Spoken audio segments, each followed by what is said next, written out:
Alright, listen. When you think of a Dagestani, you're probably thinking of an elite wrestler who's just gonna take you down no matter how good you are at wrestling. Being an Olympus doesn't matter. Being a collegiate or double NCAA champion doesn't matter. Spending a training camp in Brazil doesn't matter. That Dagestani is either gonna take you down and submit you, or just give you absolute hell by smothering you, or just beating you with ground and pound. But what if I told you those very few Dagestanis who are currently in the UFC, or the ones who have joined and left like Habib, are a very small portion of what's to come? I mean, first we just have to go back and look at what the Dagestanis did differently. They don't smoke, they don't drink, they don't talk to girls, do drugs, or do anything else that distracts them. All they do is they focus on training, recovery, eating good, and praying. That's it. They're religious and they have that discipline. And they don't even spend time with their families. Islam, you became a father again recently. How were you able to balance training camp and having a newborn home in Russia? It's normal. I have three kids. I don't see them much. They go up into the mountains where their villages are. You know, you probably risk dying getting up there. They just lift rocks, sprinted up the mountains, and just wrestled on like the edge of a cliff. At least that's what they did in Abdul Manap's time. You know, if you don't know Abdul Manap Nurmagomedov, he was Habib's father. Many people don't know he was a military veteran, and he was a USSR Master of Sport in freestyle wrestling and sambo. So before he even started coaching his fighters like Habib and Islam, he already had an insane combat sports background. And he took a small group of kids, just a few dozen, and produced crazy athletes that are still dominating to this day, like Islam. And I mean, you probably only know Habib and Islam, but there's so many guys from Habib's camp to this day, like Usman, the PFL champ, Umar, the title contender who I think beat Marab, Ikram, he's a demon at 185. Abu Bakr Nurmagomedov, he was in the UFC back in the day, but he didn't lock in like the others. There's Magomed Rasul Gasanov, Movlid Khabulaev. All these guys were champs in ACA and PFL. Tagir Ulanbekov, he's a top 10 flyweight. Gaji Rabadanov, I think he's the next PFL champ, if not for Amru Magomedov. It's one of them at 155 in the PFL. There's Chanko, who everybody knows in the UFC. But, I mean, I'm not saying all these guys are elite or championship level fighters. But for Abdul Manap just to take a few dozen kids and just have them throw rocks and grappling on the side of a mountain and turn them into UFC level fighters with multiple all-time GOAT level champions, that's ridiculous. There's guys in America who invest like tens of thousands of dollars into themselves and they don't even make it into the PFL, let alone the UFC. That's just how crazy it is. And I mean, for example, I'm going to use Americans as an example just because I live in America.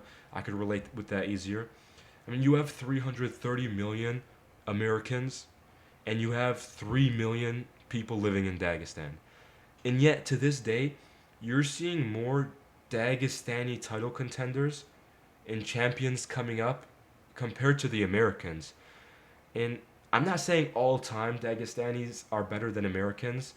I mean, obviously, the Americans, the Brazilians, and like other countries have produced more champs throughout UFC history. For the reason for that is pretty simple. Dagestanis are pretty new to MMA. For like the last few decades, they focused heavily on like the Olympics, the World Sambo Championships, judo, and other combat sports. That's what the kids looked up to a few decades ago. But now in Dagestan, you have thousands of elite Dagestani grapplers and strikers, just all around elite fighters coming up through high level gyms, literally coming out the womb. And that kind of leads me to the next point. I feel like this shift started in 2018 when Habib became champion. Dagestan shifted its focus towards MMA. All those kids training in Dagestan right now, they look up to Habib. They saw the legacy he left behind, and now they're following in his footsteps. And again, they're not just wrestlers. The whole Dagestani wrestlers gimmick is over. You're seeing so many Dagestanis come out right now, like Chanko and Asadullah Iman Ghazaliev. Joe Rogan says he's arguably the best striker in the world. You know, they're coming out with this elite striking and producing Muay Thai world level champions just coming out of Dagestan. You know, nowadays, Dagestanis don't just grapple. They can knock you out standing up or submit you on the ground. They control the entire fight. And on top of them producing thousands of fighters nowadays because their focus shifted to MMA, Habib is investing tens of millions of dollars into Dagestan, and all these gyms are packed to the brim. You know, $10 million dollars in the US doesn't go as far as $10 million dollars in Dagestan. The kids have access to proper nutrition, proper training, proper facilities, high level coaching, on top of the discipline and focus they already had.